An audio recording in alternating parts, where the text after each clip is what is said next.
आपण पाहत आहात नाशिक खबर न्यूज, जनतेचे हक्काचे व्यासपीठ। श्रावण महिन्यातील सोमवारच्या पार्श्वभूमीवर ज्योतिर्लिंग नगरी त्र्यंबकेश्वरमध्ये भाविकांचा जनसागर पाहायला मिळत आहे।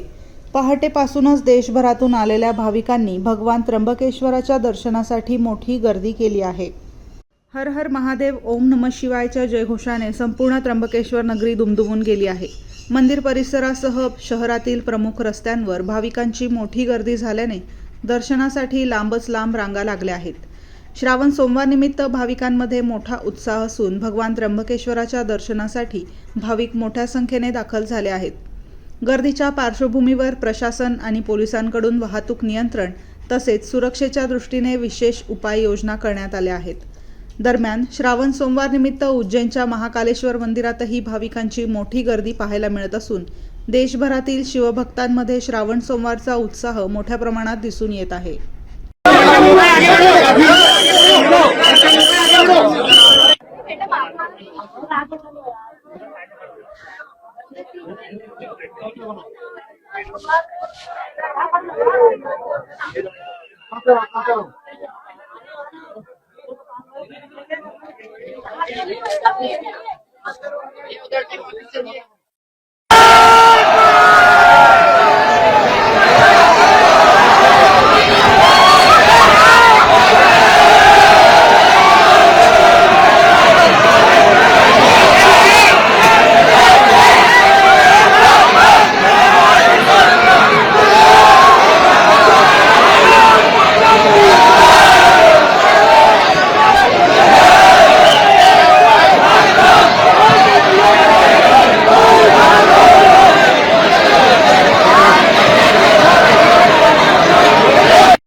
मी मोकळी जागा ठेवली, कावेरी नाले लगेच नाव दिला एक टेबल